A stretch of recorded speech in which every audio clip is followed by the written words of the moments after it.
Hi, I'm Dr. Scott Conkright. What if your body is holding memories your mind can't access? Today, I want to talk about something we all live inside of, but almost no one explains clearly, which is how change actually happens in a human being. I'm not talking about motivational change, not behavioral hacks, identity change. Most people assume they are a stable self who needs improvement. In my experience, that assumption creates enormous suffering. What I've seen again and again is that people live through a series of selves. For lack of a better term, I'm going to call them avatars. Each one makes sense for a time, each one solves real problems, and each one eventually reaches its limit. The feeling system is what tells us when that limit has been reached. But here's the problem: almost nobody has been taught how the feeling system actually works. We learn math, we learn history, we learn how to drive a car, but no one sits down and says, here's how your internal guidance system operates. Here's what it's trying to tell you. Here's how to read it. Instead, we get messages like, don't be so emotional, calm down, you're overreacting, get over it. Now, I'm going to talk about how men and women are typically socialized around feelings, and I want to name something before I do. What I'm about to describe is gendered, it's stereotyped, I know that. I'm doing it anyhow because these patterns are real and common enough to warrant naming. But I'm not pretending this is the whole picture. Reality is messier. Whether you're male, female, or non binary, you may recognize yourself in both what I'm about to describe. Many of us got a mix. Some of us got the opposite of what our gender was supposed to get. Socialization is not a single assembly line. So take what fits, leave what doesn't. And if you find yourself in the wrong category, that's not wrong at all. That's just your particular history. With that said, let's look at the patterns. If you grew up traditionally male, the messages were often sharp: man up, boys don't cry, suck it up, don't be weak. The feeling system wasn't just ignored, it was treated as the enemy of manhood itself. Real men don't feel, or if they do, they sure as hell don't show it. Generations of men learned to treat their inner lives as threats to be contained. The only acceptable feeling was that of anger. Even that had to be controlled, channeled into work, competition, or silence. Now, here's a newer version of this message coming from what's called the manosphere, the online world of men's self improvement content. Some of it talks about emotional control as power. High value men don't show weakness. Feelings are a liability. If you let people see what you feel, you're giving them power over you. Stay in frame. Never let them see you rattled. It sounds like strength, but it's actually just a more sophisticated version of the same old shutdown. And it's the usual. Both messages, the old school man up and the new school hold frame, treat the feeling system as something to defeat, something that makes you vulnerable, something that gets in the way of status, success, and respect. And so we learn to override the system, to argue with it, to medicate it, to pretend it isn't there. Then we wonder why we feel lost. Funny how the guys who never feel anything always seem to end up in my office, wondering why their marriages are failing or falling apart, why they're drinking too much, or why success feels so empty. And the funny thing about those high value men who've mastered their emotions, they seem to spend an awful lot of time online talking about emotions, almost like something's still bothering them. You can't delete the firmware. You can only ignore it until the system crashes as a whole. Women get a different set of bad instructions, but they're just as distorting. If men are taught to shut the system down, women are often taught to perform it, to process out loud, to make feelings the center of every conversation, to tend to everyone else's emotional weather while calling it connection. There's the caretaker trap. You become so attuned to what everyone else feels that you lose track of your own signals. Your feeling system gets hijacked into full service of other people's comfort. There's the over-identification trap, where every feeling becomes an emergency. If you feel it, it must be true. If it's true, you must act on it now. The feeling isn't a signal to be read, it's a verdict that must be obeyed. And then there's the newer version, the wellness industrial complex version, the Instagram therapy speak. I'm just doing my healing work. I'm an empath. I need to honor my boundaries. Sometimes that language points to something real, but sometimes it becomes its own performance, an endless loop of processing that never actually resolves. Feelings get talked about, posted about, journaled about, but never actually felt and released. The signal never completes the circuit. It looks like emotional sophistication. It is another way of avoiding the raw experience. All that language about feeling, all that language about feelings without the feeling itself. Funny how the women who've been doing the work for years are often still doing the same work. Same patterns, same relationships, same wounds getting poked. At some point, you have to wonder if all that processing is a path through or a very elaborate way of staying in place. And the empaths who feel everything, they often can't tell you what they themselves actually need. You can be so busy reading everyone else's weather that you never check your own forecast. So here we are. Men are shutting down the system, women performing it without completing it, and almost nobody is actually learning how to read the signal. That's what I want to offer today. Not another way to control your feelings, not another framework for endless processing, just a clear look at how the system actually works and what it's trying to tell you. Before emotion, before thought, before narrative, there's a system whose job it is to detect what matters. I want you to really hear that. The feeling system is not a flaw in your design. It's not leftover animal instinct that your rational mind needs to control. It is a guidance system. Its entire purpose is to tell you what matters right now in this moment. The feeling system doesn't speak in sentences, it speaks in sensations like tightness, heaviness, buzziness, hot, cold, collapse, pulling forward, or shrinking back. And these are not random, they are patterned responses that orient you towards safety, connection, loss, obstruction, or opportunity. Think about that for a second. Your body already knows. Before you figured out what's happening, before you've constructed a story, before you've decided what you think about the situation, your feeling system has already registered. This matters. Pay attention. Here's what most people don't understand. The feeling system is actually more primary than your drives. Drives, by the way, are hunger, thirst, sex, breathing, defecating, those sort of things, where you get signals about being hungry, thirsty, and so forth.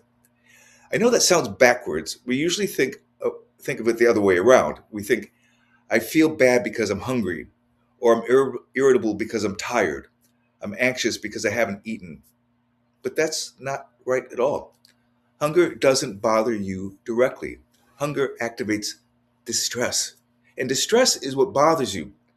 The drive sends a signal, but the feeling system determines whether that signal matters enough to do something about it. This is why two people can have the same level of hunger and respond completely differently. One person feels mild discomfort and keeps working. Another person feels unbearable distress and has to eat immediately. The same drive signal, different feeling amplification. Your feelings aren't reactions to your body. Your feelings are the primary motivational system. Everything else, including the drives, have to go through the feeling system to matter. Bottom line. When we ignore these signals or override them with premature stories, We don't become stronger. We become disconnected. And disconnection is what people usually mean when they say that they feel lost. One of the most damaging mistakes people make is confusing weather with climate. Weather is a feeling passing through. Climate is the story you tell about who you are. A spike of shame is weather. Deciding you are fundamentally flawed is climate. Most identity suffering comes from letting temporary signals harden into permanent conclusions. Let me give you an example. You're in a meeting, you say something, someone gives you a look. Instantly, your feeling system registers something. Maybe a flash of heat in your face, a sinking sensation in your stomach, a pulling back. That is weather. That's your system detecting a possible disconnection, a possible threat to your standing in the group. Now, here's where it gets tricky. In the next few seconds, you're going to make a choice, usually without realizing you're going to make it. You can either let the weather pass, you can notice it, feel it, and let it move through, or you can grab onto it and start building. Shit, they think I'm stupid. I always say the wrong thing. I don't belong in this meeting. I'm not qualified. All sorts of messages. These are now stories about one's personality, about one's character. Now the weather has become climate. Now a momentary signal has become a story about who you are. And that story will shape how you perceive everything that happens next. Here's the thing about climate, it's self reinforcing. Once you've decided you don't belong, you start filtering everything through that belief. The neutral glance becomes evidence. The delayed response becomes proof. You find what you're looking for because you've told your perceptual system what to look for. Learning to read the signal means catching yourself at that moment between weather and climate. It means asking, is this a signal to respond to or a signal I can let pass? Not every feeling requires action. Not every sensation needs a story. Sometimes the most powerful thing you can do is to feel the weather fully and let it move through without deciding anything on top of it. Here's the part no one likes to hear. Real growth involves grief. Not grief for a person, but grief for a version of yourself that worked once and doesn't anymore. That self wasn't wrong, it was adaptive. It deserves respect. Let me tell you what I mean by avatar. An avatar is a version of yourself that you created to survive and thrive in a particular environment. You could have created the high achiever avatar to win approval in a family where love felt conditional on performance. Maybe you created the caretaker avatar to manage a chaotic household where someone had to be the responsible one. Maybe you created the tough avatar because vulnerability wasn't safe where you grew up. These weren't mistakes. These were intelligent adaptations. They worked. They got you through it. But here's the problem. Environments change. You leave that family. You enter new relationships. You face new challenges. And the avatar that saved you at 15 might be strangling you at 45. The feeling system knows this before you do. When an avatar reaches its expiration date, the feeling system starts sending signals. At first, they're fairly quiet. A vague dissatisfaction, a sense that something is off, a flatness where there used to be energy. If you don't listen, the signals get louder. Anxiety that doesn't make sense, irritability that seems disproportionate, fatigue that sleep doesn't fix, a growing feeling that you're living someone else's life. Many people call this anxiety, depression, or burnout. Often it's an avatar that needs to be retired. I have a name for this passage, and I brought it up before in other podcasts. I call it ladolescence. You've heard of adolescence, the turbulent transition from childhood to adulthood. Adolescence is another transition, just as significant, that tends to hit somewhere between 35 and 55. It's the passage from the first half of life to the second. And almost nobody talks about it. I think in part because I invented the word and nobody knew about it until now. But I'm talking about the actual stage. We have endless resources for teenagers navigating identity. We have almost nothing for adults in midlife facing the same questions. Who am I really? What do I actually want? What's worth the rest of my time? Here's why late adolescence hits so hard. Remember what Tompkins said about the three affect systems. Nature selection gave us feelings for three different purposes. One set protects survival, one set connects us to people, one set drives us towards novelty, towards growth, curiosity, new experiences. These three systems are all essential, but they can't be perfectly balanced. They compete. And in the first half of life, one of them usually wins. For most people, survival dominates. Think about it. From your late teens through your 30s and into your 40s, what are you doing? Building, establishing, securing. You're building a career, establishing a reputation, securing financial stability, finding a partner, maybe raising kids, acquiring the markers of adult success. All of this is survival, affect territory. It's about safety, status, and security. And it makes sense. You're supposed to be building a foundation. But here's what often happens along the way. Connection becomes instrumental. You network instead of making friends. Your marriage becomes a co parenting business arrangement. Relationships serve the project of building a life rather than being the point of a life. Novelty gets suppressed. Curiosity feels like a luxury you can't afford. Exploration seems impossible.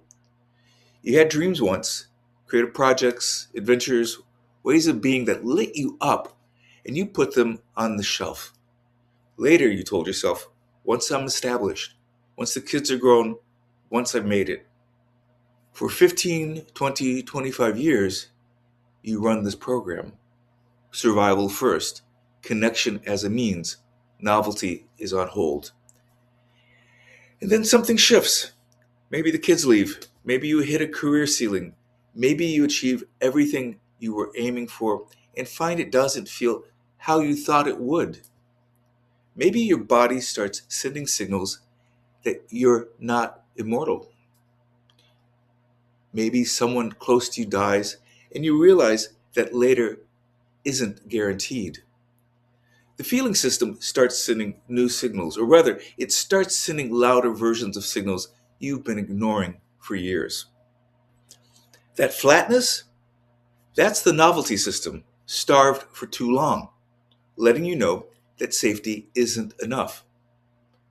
That loneliness in a crowded life, it's the connection system telling you that instrumental relationships don't feed the soul. That sense of, is this all there is? It's all three systems demanding a rebalancing.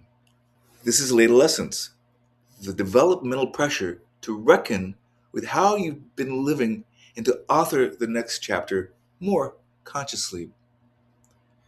But here's why this is so hard. Retiring an avatar feels like dying, because in a very real sense, it is.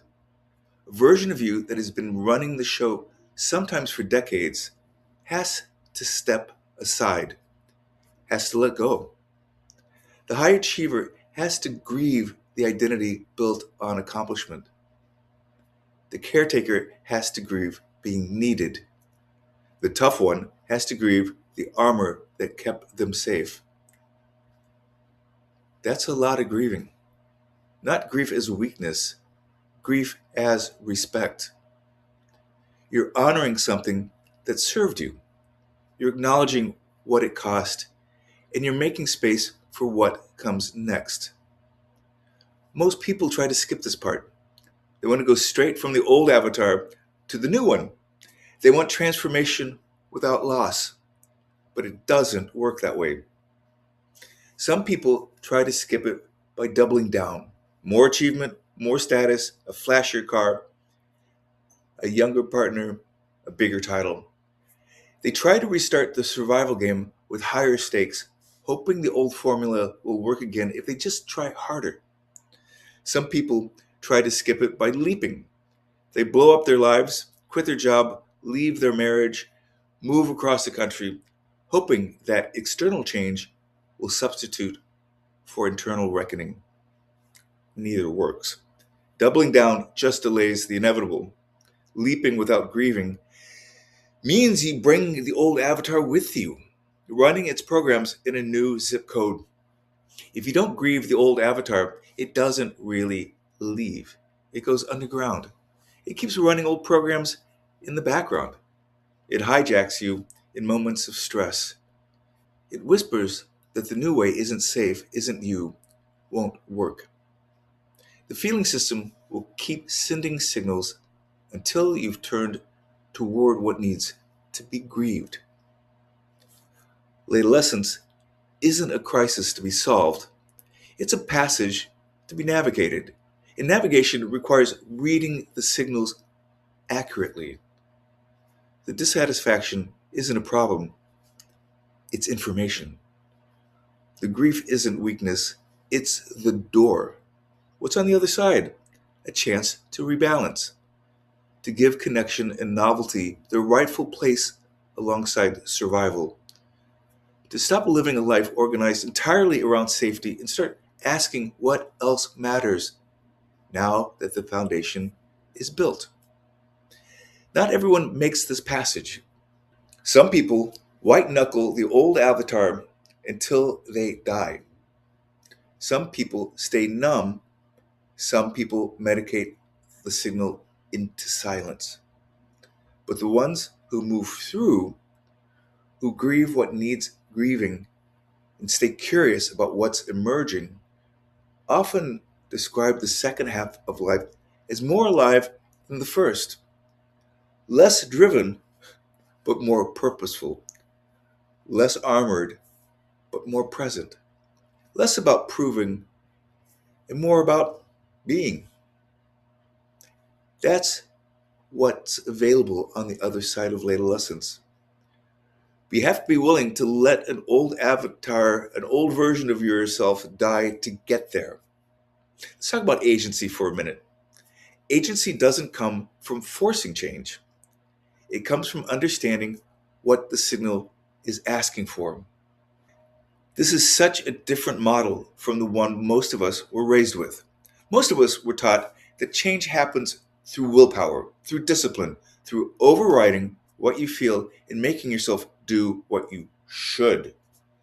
That model treats feelings as obstacles, as resistance to be overcome, as a weakness to be conquered. I'm suggesting something very different.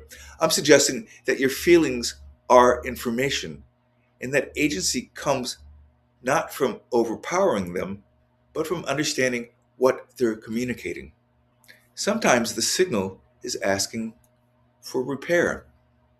Something is broken in the relationship, and the discomfort you feel is pointing you towards what needs to be addressed.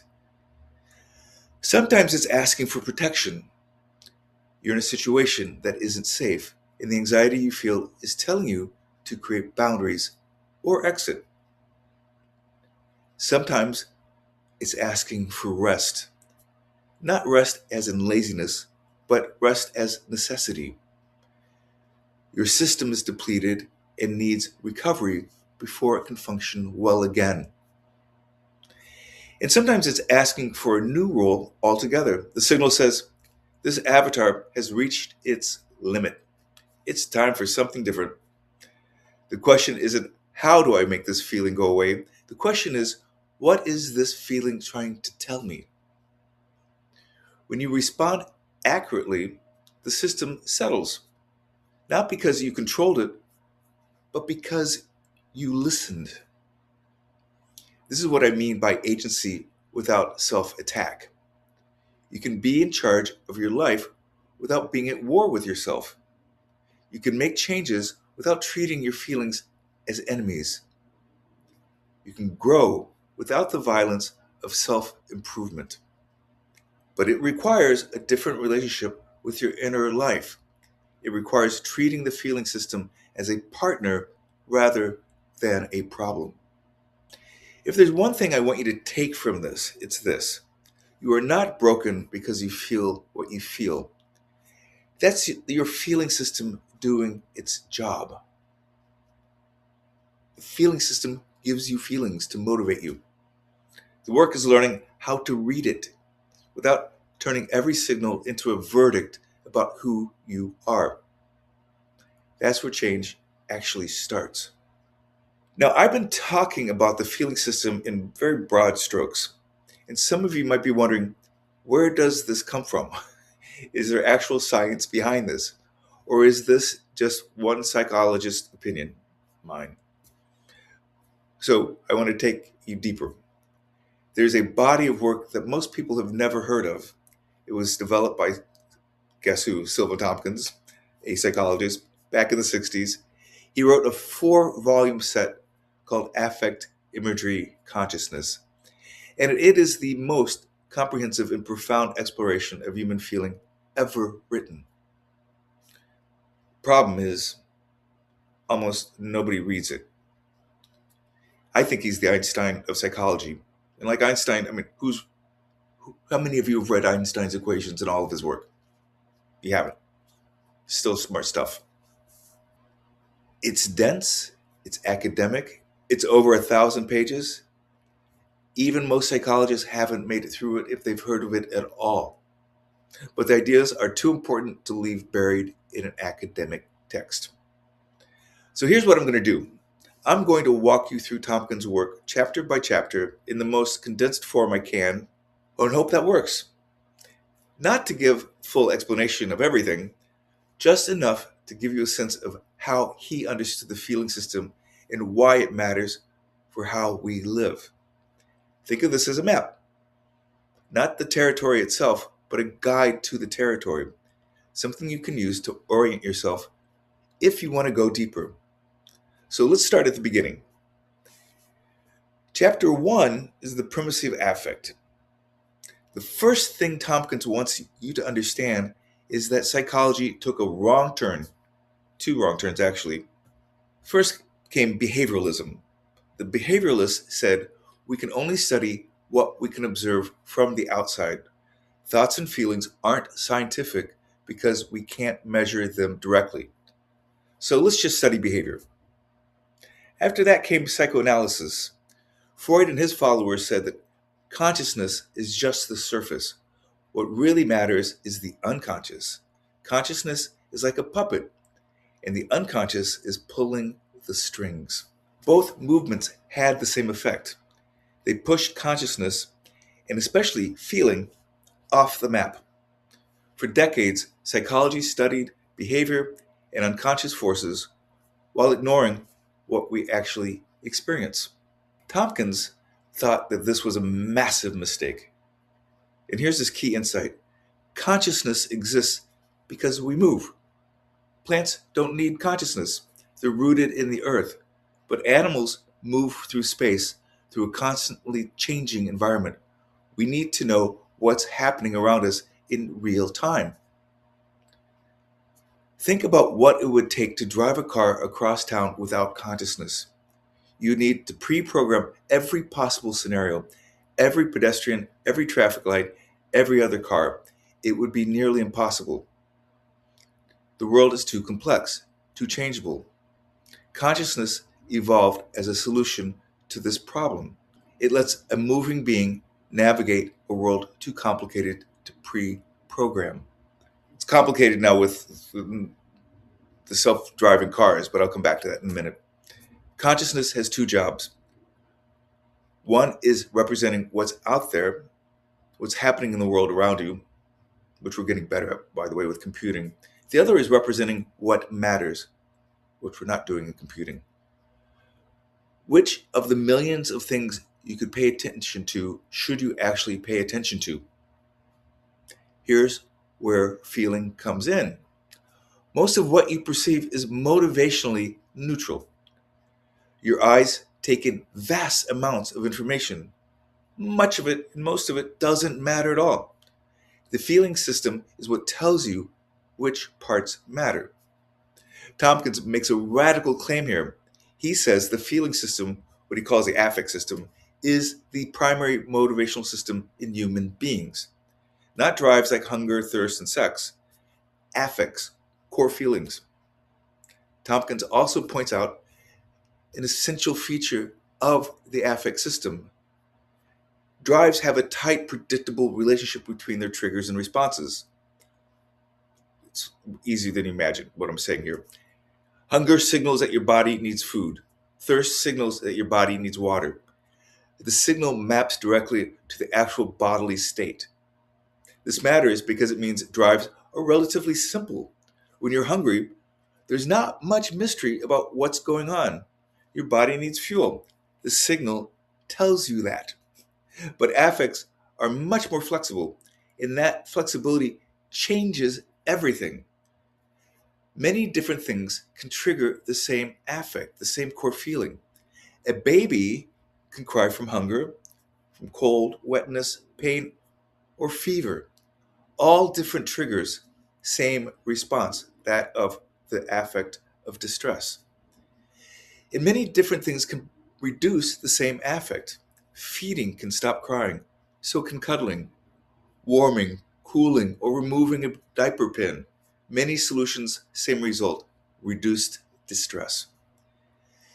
The affect core feelings make things matter. This reverses how most people think about motivation. We think our feelings are responses to our needs.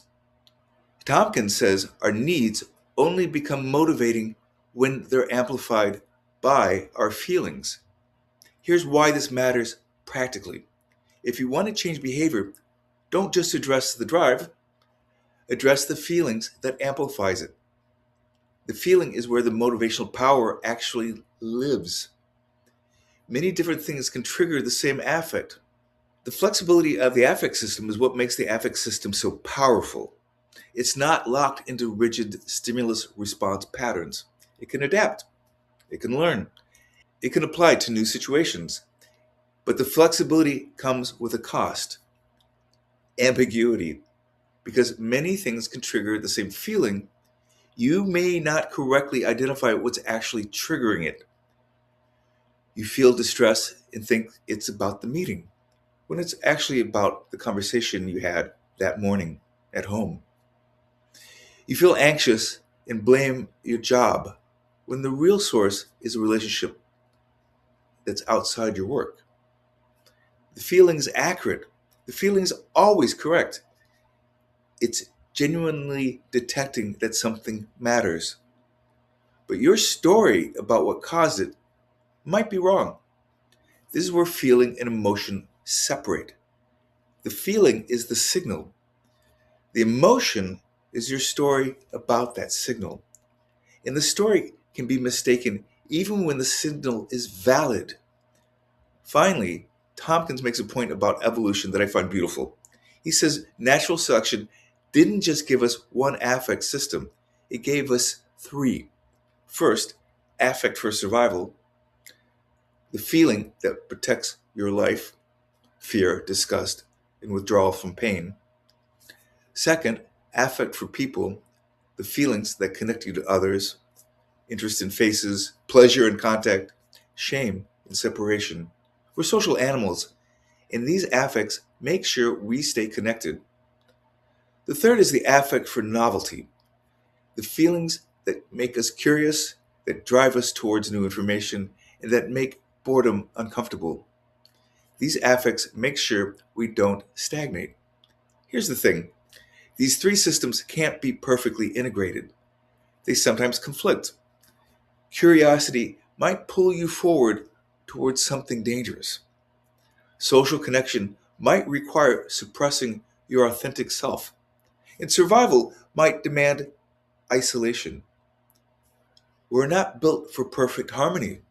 We're built for flexibility, for adaptation, for navigating a complex world where different goods sometimes compete. Understanding this changes how you relate to inner conflict. You're not broken because you feel pulled in different directions. You're built that way. The question isn't how to eliminate the tension, it's how to navigate it wisely. And that's the foundation. That's chapter one. Affect is primary. Consciousness exists because we move. Feelings are what tells us what matters. And we're built with multiple affect systems that sometimes conflict. In the next chapter, Tompkins goes deeper into what affects actually are and how they work. But that's for next time. So that's Tompkins. Now let me tell you why this matters for your actual life. I've developed my own theoretical model, affect relational theory, which is my attempt to take his ideas out of academic texts and put them to work in the room with real people facing real problems. Here's the first practical takeaway. Your feelings are not the problem. They're the guidance system. Most people come to therapy or come to self-help with the assumption that their feelings are what's wrong with them. They feel too much or don't like what they're feeling. They feel like they're feeling the wrong things. They need to get their emotions, their feelings under control. Tompkins turned this completely upside down. Your feelings are the primary motivational system. I've said this 1,000 times. I'm going to say it 1,000 times more. They're anything but noise. They're a signal. They're not obstacles to a good life. They're the navigational system that makes a good life possible. So the first shift is this. Stop treating your feelings as enemies to defeat and start treating them as messages to decode. Here's the second takeaway. There is a difference between feeling and the story about feeling, which is an emotion. I'm repeating, I know what I said earlier. In affect relational theory, I'm just going to make it a little bit more concrete here. In affect relational theory, I make a sharp distinction between feeling and emotions. A feeling is the raw signal, the heat in your face, the tightness in your chest, the sinking sensation. It's biological. That's your system registering that something matters. An emotion is the story you build around that feeling. I'm angry because she disrespected me. I'm anxious because I'm going to fail that test. I'm sad because nothing ever works out for me. The feeling is almost always accurate. Your system really is detecting something, but the story can be completely wrong.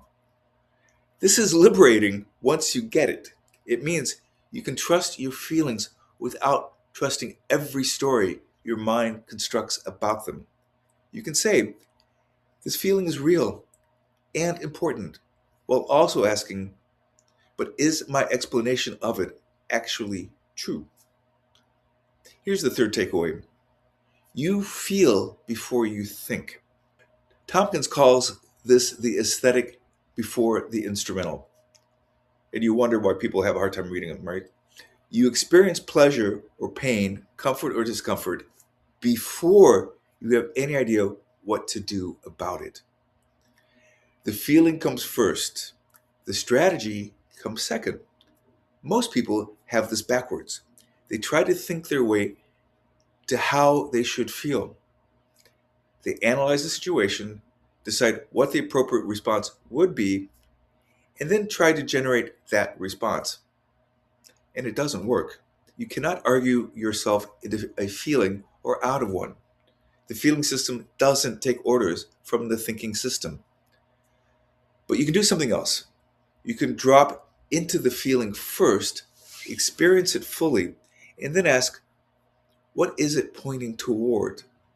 Feel first, then think, not the other way around. Here's the fourth takeaway. When you can't figure out why you feel what you feel, that's totally normal. It's built into the system. Remember the flexibility Tompkins described? Many triggers can cause the same feeling. Many solutions can address the same feeling as well. That flexibility is a feature, not a bug. It's what allows the affect system to handle novel situations. But it means you'll sometimes feel something and have no idea why. or you'll think you'll know why, and you'll be wrong. This isn't a personal failing. It's how the system works. So when you're confused about your feelings, don't add self-criticism to the mix. Instead, get curious. That's what therapy is for. In part, treat it as a puzzle to explore, not a verdict on your mental health. And here's the fifth takeaway, maybe the most important one. We are built with competing systems. Inner conflict is not a sign that something is wrong with you. Of the three systems that we have for survival, for connection, and for novelty, they don't always agree. They're not always in agreement at all. Sometimes safety conflicts with connection. I brought that up before. Sometimes growth requires risk taking. This means you get pulled in all sorts of directions. You may want contradictory things, for instance. You'll have days when part of you wants to hide and part of you wants to be seen. That is not pathology. That's called being human. The goal isn't to eliminate the conflict. The goal is to navigate it with awareness, to recognize which system is speaking, to make conscious choices about which signal to follow in this moment, knowing that the other signals are also valid. That's what I mean by reading the signal, not just hearing the feelings, but understanding which part of you is sending it and what it's actually asking for. That's affect relational theory applied to chapter one, the one about feelings being primary. Feelings and stories are different. Feel before you think. Confusion is normal. The inner conflicts mean you're human, not broken.